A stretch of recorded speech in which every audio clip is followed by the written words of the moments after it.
Hello, and welcome to your front door refresh with Cynthia and I. We are here today to discuss your feng shui and your front door. And the front door is everything. It's the mouth of chi. It is where your opportunities enter your life. And so if you do nothing else this season, definitely refresh your front door. Yes. And by a refresh the front door, what we're talking about are just a couple of things. Cleaning is one of them. Putting some aesthetically pleasing things at your front door. Maybe a couple of woo-woo things too, if you're into it. Yeah. And encouraging like the energy to come forward by brightening up the space. So whether you keep the front porch light on, clean the front porch light, there's a couple of different ways that we're going to talk about that beautification of your front door and welcoming that energy into your space. Right. So one of the things that I like to do, and if depending on your door, you need to test this, and I like to do a sea salt and peppermint oil wash on my front door because the peppermint is not only cleansing, but it's an attractor of abundance. So you want to make sure that you get the dust, the cobwebs, and especially if you don't use your front door on a regular basis, you want to make sure you give it some attention at every month. So at the beginning, the first of the month, when we do the whole rabbit thing, I also try to make sure I have my door cleaned and I was going to say pressed, but you don't press your door, but I just like, but you want to just make sure that it's all clean and inviting. And if you need to, dust some things off or replace some things, it's the time to do it. And it opens up that chi and the chi goes, oh, hi, I want to hang out here. Right. Yeah. Yeah. If you polish the hardware. Yeah. Polish the hardware. If you've got a glass front door, or a portion of your door is glass, be sure that that's clean as well. Squeaky clean. You want that clear energy to be able to come through. I know that like for myself, my door is a big wooden door, but there is a glass kind of like peephole. And with the winter weather, it gets a little cloudy on it. So I have to be sure that I clean that up. I don't want it like cloudy, foggy looking. I want the energy to feel like it can flow easily and come to me. This is the mouth of the abundance. Like I don't want to be, sending it away. I need it. I want it. Yes, please. And look at your front door mat. Is it welcoming or is it tired? And if it's tired, maybe it needs to go into the trash. Maybe it just needs, to be vacuumed or, hosed off, depending on what it is. You can add color in your doormat. So you can choose a lot of color that aligns with different intentions that you have for your front door. You can do, like Cynthia said in a previous episode, you can do blue or black that represents water, that invites the chi in. Or if you want to use red, you can do red for luck or green for growth, or a combination if you did like a beautiful floral mat. I know I don't tend to like traditional front door mats. I always go and get rugs because then I can vacuum them. I can put them in the washing machine and you get a lot of options and a lot more color choices. So I like to do that. Yeah, I've got the little rug at the bottom and then the sisal mat on top of it. And I just refreshed it recently. And so I have it kind of set ready for like some brighter colors and brighter energy. And my mat has a scallop cut out over a rectangular rug. And so it's so cute. It's so me. And I love that because now the energy is coming to my house and it knows like, look how cute I am. I'm coming in hot to say hi, And so you also want to have, if you have plants, you want to balance them if you can. However, if your doorway isn't set to where you can have plants on either side, a tree on the left side of the front door, because that's the way our door is set up. But you can, make sure that it's clean. We have to do artificial because it's just so hot. And the way the west face sun comes in there, it just bakes whatever has been alive and we just can't keep anything there. So it is artificial, but we added these things. So I have a set of red food dogs. And food dogs, one is male, one is female. And they go on either side of the door and they're for protection and to also invite the chi in. And there's also another little abundance trick that you can add to that. And I know you have a really good time with doing this one, Cynthia. What's that one? That is the 8 gold rocks. It's just simple rocks. You can get river rocks, whatever, just spray paint them gold. I added glitter to mine because I'm bougie like that. A little sparkly. A little sparkly. And so you set those 8 gold rocks to the right of your front door on the exterior. Now, if you live somewhere like an apartment or a condo or something, and you're afraid that people are going to come by, kick your rocks, pick them up, it's okay. Then put them instead on the inside of your door. And that's perfectly fine. But I love that element. And when they need like a little refresh, you can either spray paint them gold again, or I know someone that they love to actually take those gold rocks and go like put them out in their garden. They just like let them free fall. Oh, that's fun. And another great feng shui tip that you can do also is if you've got the Chinese coins, you want to take 9 of those. And if you don't have the Chinese coins, again, no big deal. Get 9 quarters and you want to put them in an arrow facing in your house. So if you can do it in the outdoor mat, that's great. Again, if you're in a condo or apartment or something and it doesn't work, you can do it on a mat underneath your front door mat when you walk in your house. And if you've got a curious cat or toddlers, you can tape them down so that they don't get waylaid or, and that's another way because then it tells the chi where to go. Yes. It invites it in. Yeah, welcome. This is where we want to be. Yeah.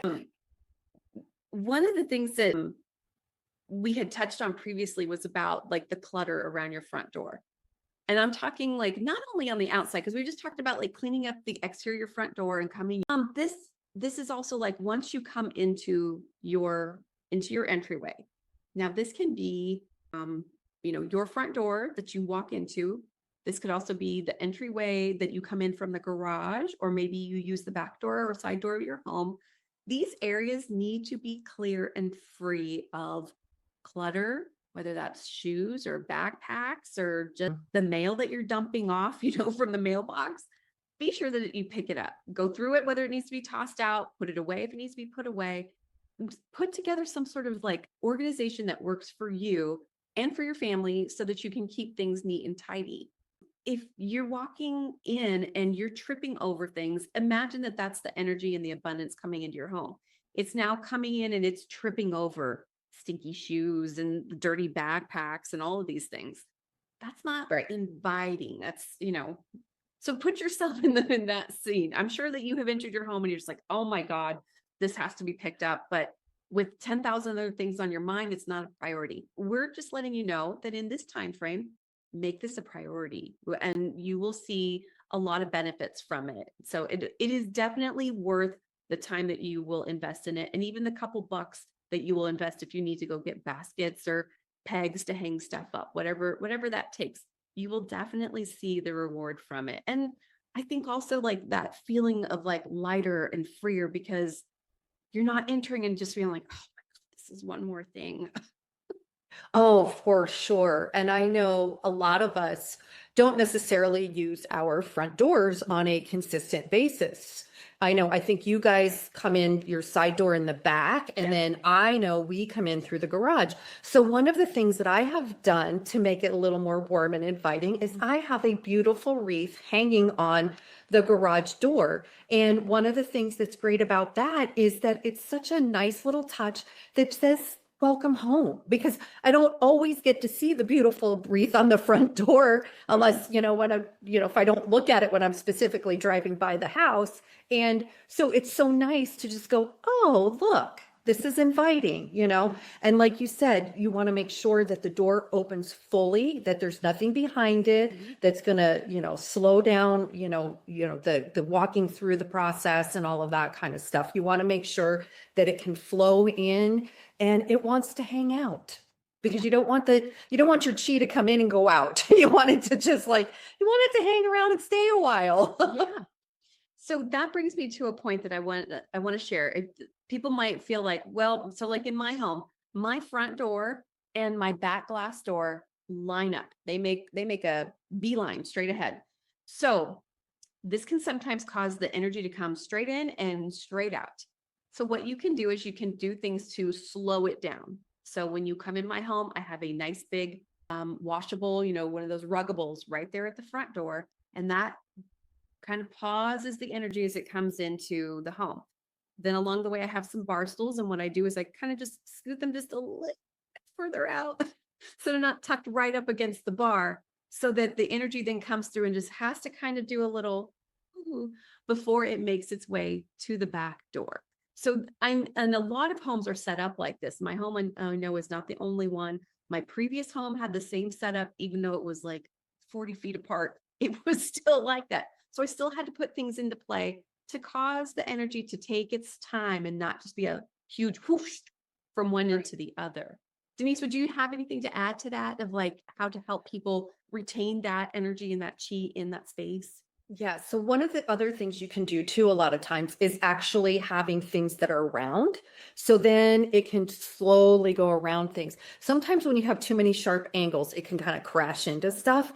And sofas and things like that tend to be more angular. And so you just want to maybe throw some throw pillows on there, or a throw blanket to just, warm up the chi a little bit. And so then it can just kind of take its time, because our house is similar, like in and out.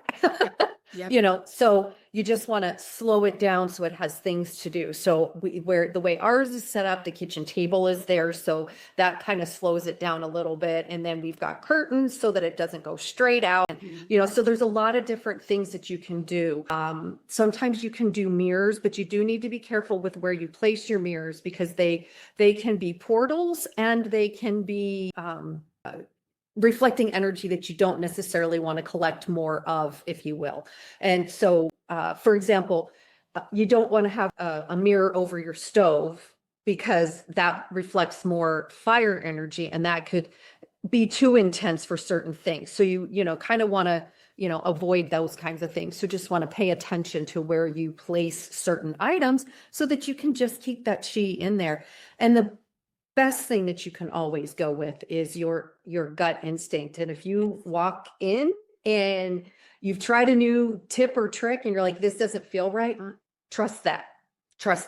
Yeah. Move whatever so that it feels better for you. I'm notorious for that. Like, I'll put something down, and it might be something I've had in my home for a while, and I'll put it back where it was after, Christmas, taking everything down. I'm like, I don't like that there anymore. It needs a new home. And so, like, I did a new refresh after Christmas this year. I brought some things back in and kept some things out, and say they all kind of got new homes. We'll leave you with this. So in Feng Shui, to move the energy around, you can move 9 things. Yeah, you can move 9 things, you can move 27 things. So it just depends on how much activity you want to get involved in your own life. Well, I saw something today, and the lady was talking about clearing out 9 things. And she said, yeah, when you think about clearing out 9 things, that seems like a lot. But what if you went through your sock drawer and there were 9 pairs of socks that had holes in them? There you go. You were done. You cleared out the 9 things. That's right. Exactly. That's true. Or even, I don't know, how many of those kitchen gadgets do we have in those drawers in our kitchen that we're like, why do I have 14 of these, right? I just don't need that many things of that particular item, right? So it's just knowing that it doesn't always have to be these big things. It can be those little things like socks, or, kitchen accoutrements that are whatever. Maybe you got it at the dollar store for a party, and you're like, why do I have this? Or right. Who's this? So just move those 9 items, and that always gets the chi going around. Yes, indeed. Yes, indeed. We hope this was super helpful for you. If you guys have any questions or comments, we would love to hear it. And if you have any, favorite tips that you want to share with us, we would also love to hear what are your favorite things to shift around in order to, clean up your front door, clean up that energy, welcome that abundance, and let it come flowing. Because I know all of us these days could definitely use a flow and influx of abundance. Yes, we could. So thank you again for joining us here at Midlife Mavens, and do us a favor, like, subscribe, share this. And we love to get your comments because then it helps us help you. Yes. We'll see you next time. Bye. Bye.